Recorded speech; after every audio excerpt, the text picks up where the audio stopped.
हीरा मंडी के episode second में स्वागत है आप सभी का, जिसका नाम है फरीदान जान द चैलेंज रिटर्न्स। और इसकी कहानी स्टार्ट होती है मलिका जान और रिहाना जान पे। ये दोनों बैठी होती है। मलिका जान जो है रिहाना का पैर दबा रही होती है और रिहाना बहुत ज्यादा गुस्सा होती है, कहती है कि तेरे हाथों में दम नहीं है क्या, और वो मुड़ जाती है। इसके बाद कहती है कि जुल्फिकार साहब मेरे हैं और तूने जुल्फिकार के साथ नाजायज संबंध बनाए हैं, ऐसा कैसे कर सकती है तू। तब मलिका जान कहती है कि मेरे और जुल्फिकार के बीच में तो बहुत पहले से सब कुछ चल रहा है, अब आप बताइए कि आप क्या चाहती हैं। तब रिहाना समझ जाती है कि वो जो बच्चा था वो जुल्फिकार साहब का था। और इसके बाद रिहाना जो है कहती है कि चलो अच्छा हुआ, एक बला तो टली। अब मलिका जान जो है वो रिहाना से कहती है कि आप लगता है बहुत ज्यादा ही शातिर हो गई हो, और वो एक तकिया उठाती है और वहां पे मार देती है रिहाना को। इसके बाद वहां पे जुल्फिकार साहब आ जाते हैं। जुल्फिकार जब ये सब देखते हैं तो कहते हैं कि तुमने रिहाना को मार दिया। इसके बाद ये दोनों ले जाते हैं इसको महल के पास और इसको टांग देते हैं सूली पे, ताकि लगे कि रिहाना ने खुदकुशी कर ली है।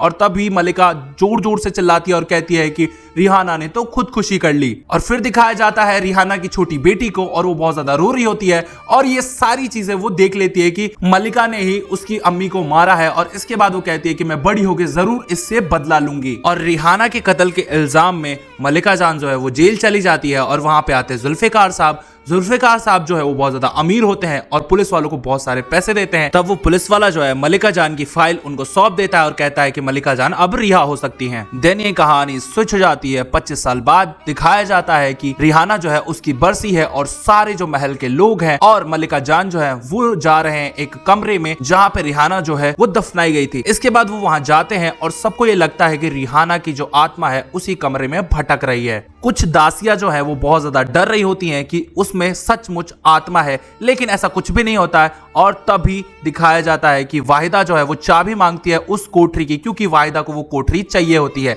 लेकिन मलिका जान जो वो कहती है कि हम तुम्हें चाबी नहीं देंगे, क्योंकि ये मामला कोर्ट में है और जब तक कोर्ट इसका फैसला नहीं कर देता कि ये जमीन किसकी है, मैं तुम्हें चाबी नहीं दूंगी। और फिर वाहिदा जो है वो बहुत ज्यादा गुस्सा करती है, क्योंकि मलिका जान उसके साथ अच्छे से नहीं पेश आती हैं और वो कहती हैं कि आपको मेरी खुशियों से बहुत ज्यादा एलर्जी है। देन दिखाया जाता है महल की दासियों को। महल की दासियां जो है वो बात कर रही होती है रिहाना की बेटी के बारे में, क्योंकि रिहाना की बेटी उस टाइम छोटी थी और मलिका जान ने रिहाना की बेटी को भी बेच दिया था।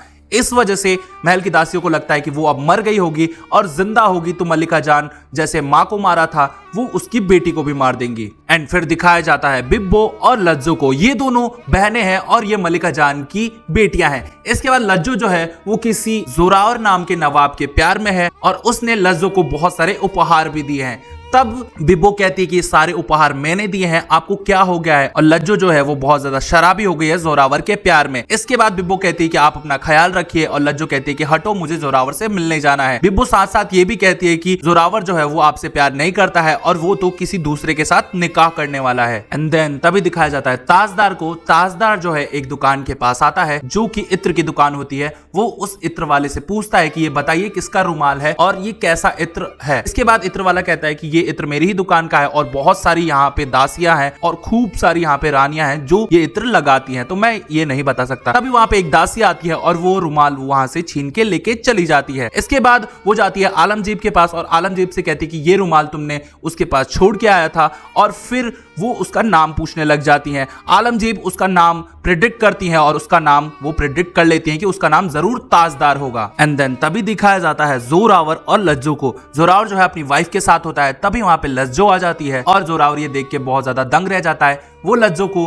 उस पार्टी से बाहर निकाल देता है और कहता है कि तुम यहाँ से निकल जाओ और तुम हीरा मंडी की औरत हो और यहाँ पे आना तुम्हारा अलाउड नहीं है। इसके बाद वो जोरावर खूब चिल्लाती है, लेकिन जोरावर तो कहाँ ही सुनने वाला था और वो वहां से चली जाती है। तभी ये कहानी शिफ्ट हो जाती है मलिका जान पे। मलिका जान जो है अपनी बहनों और अपनी बेटियों के साथ बैठी रहती हैं और आलमजीब को देख रही होती है, क्योंकि आलमजीब जो है बहुत ज्यादा सुंदर लग रही होती है और वो गहने पहन के बैठी होती है। तब मलिका जान कहती है कि ये जेवर तुम अपनी नत उतराई के दिन पहनोगी। और फिर आलमजीब कहती है कि ऐसा कुछ भी नहीं होगा, मुझे तो शायर बनना है और मैं अपने खिलाफ लड़ाई लड़ूंगी अगर आपने मुझे फोर्स किया तो। तब वहां पे एक सुनार आता है और वो 3 अंगूठियां दिखाता है मलिका जान को जो कि आलमजीब पहनने वाली हैं। जब मल्लिका जान सेंटर वाली अंगूठी चूज करती हैं तब वो सुनार कहता है कि ये मत चूज कीजिए क्योंकि ये बिक चुकी है और इसको जोरावर ने खरीदा है अपनी बेगम के लिए। और यहीं पे लज्जो जो है वो बहुत ज्यादा गुस्सा हो जाती है और उनके आंख से आंसू गिर जाते हैं। तब बुलावा आता है जोरावर का क्योंकि वो चाहता है कि हीरा मंडी की जो औरतें हैं मेरे यहाँ आए और शामे रंग जमाए।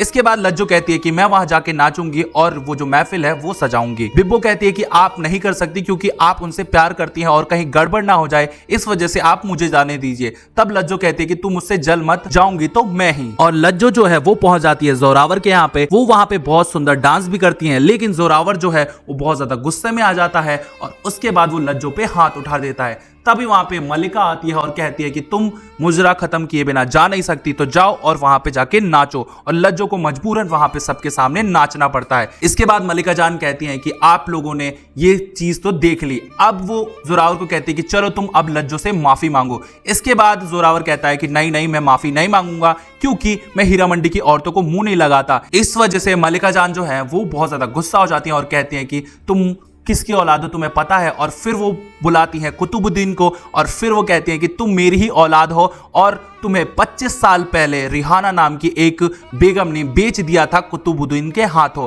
और तुम्हें मैं रोज देख के रोती हूं और यही देख देख के जीती हूं कि तुम मेरी औलाद थे, लेकिन अब तुम मेरे लिए मर चुके हो क्योंकि तुम्हें तमीज नहीं है औरतों से बात करने की। और ये बोल के वो वहां से चली जाती हैं। इसके बाद लज्जो और मल्लिका जान जा रही होती है अपने महल की तरफ। तभी वहां पे लज्जो जो है वो मर जाती है और फिर मल्लिका जान जो है वो बहुत ज्यादा रोती हैं क्योंकि लज्जो उनकी बेटी होती है। इसके बाद सब उसका जनाजा उठाते हैं और मल्लिका जान कहती है कि ये रोने का टाइम नहीं है, ये हंसने का टाइम है क्योंकि लज्जो जो है यहाँ से रिहा हो गई है और सारी औरतें हीरा मंडी से रिहा होना चाहती हैं। और तभी दिखाया जाता है वहां पे आती है फरीदन। फरीदन जो है वो रिहाना की बेटी होती है और मल्लिका जान ने रिहाना को मारा था। फरीदन मल्लिका जान के पास आके कहती है कि तुमने कहा था ना मेरी मॉम से कि तुम्हारा सब कुछ छीन लूंगी, अब मैं आई हूं तुम्हारे से सब कुछ छीनने और देखना धीरे धीरे मैं तुम्हारी सारी चीजें सारी खुशियां छीन लूंगी और ये मेरा चैलेंज है। और इसके बाद फरीदन जो है वो वहां से चली जाती है। और फिर ये जो सेकंड एपिसोड है यहीं खत्म हो जाता है। बाकी के एपिसोड्स जानने के लिए मेरे चैनल को सब्सक्राइब करना पड़ेगा। वीडियो अच्छी लगी हो तो प्लीज इसे लाइक कर दीजिए और शेयर भी कर दीजिए।